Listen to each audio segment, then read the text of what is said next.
नमस्कार बंधुरा मिठू एंड रिया कुकिंगे तुम्हारे सकलके स्वागत जानिए आबारो एकटा नतून रेसिपि निये आमरा हाजिर हयेछि।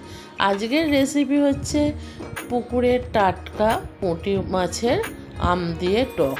এই রেসিপিটা খুবই সাধারণ রেসিপি, কিন্তু এই গরমের দিনে একটু টক খেতে সবারই মন হয়। তার জন্য আজ আমি নিয়ে হাজির হয়েছি আম দিয়ে পুঁটি মাছের টক।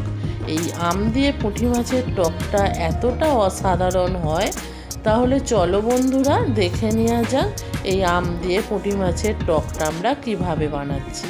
এখানে কড়ার মধ্যে সর্ষের তেল দিয়ে দিয়েছি, তেলটা খুব ভালোভাবে গরম হয়ে গেছে। এবার এখানে যে পুঁটি মাছগুলোকে ভালোভাবে ধুয়ে লবণ হলুদ মাখিয়ে রেখেছিলাম সেগুলো তেলের মধ্যে দিয়ে ভালোভাবে ভেজে নেব। মাছগুলো তেলের সাথে দেওয়ার সঙ্গে সঙ্গে কিন্তু উল্টাবো না। যখন দেখব একটা পিঠ লাল হয়ে গেছে তখন মাছটাকে উল্টে দেব। এই রকমভাবে মাছ ভাজলে দেখবে একটা মাছও কিন্তু ভাঙবে না। আর এই মাছগুলো প্রতিটা মাছের পেটে ডিমে ভর্তি।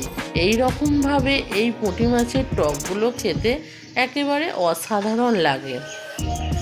মাছগুলো ভেজে তুলে নিয়েছি। এবার ওই কড়ার মধ্যেই তেল আছে, তেলের মধ্যে প্রথমে দিয়ে দিলাম শুকনো লঙ্কা, সর্ষে আর দিয়ে দিলাম সামান্য একটু হলুদ। এখানে আমি এক পিস কাঁচা আমকে সিদ্ধ করে রেখেছিলাম, সেই আমটাও দিয়ে দিলাম। দিয়ে ভালোভাবে আমটাকে মশলার সাথে মিক্সড করে নিলাম। নিয়ে একটু জল দিয়ে দিলাম যাতে গ্রেভিটা একটু পাতলা হয়। এখানে দিয়ে দিলাম লবণ স্বাদ মতো আর দিয়ে দিলাম 1 চামচ চিনি। একটু সামান্য যদি মিষ্টি দেওয়া যায় এটা টকের ব্যালেন্সটা খুব সুন্দর হয়। এটা সব কিছু একসাথে ভালোভাবে মিক্সড করে নিলাম। এটা দেখো খুব সুন্দরভাবে ফুটছে। এবার ভেজে তুলে রাখা মাছগুলোকে এই আমের গ্রেভির মধ্যে দিয়ে দিলাম।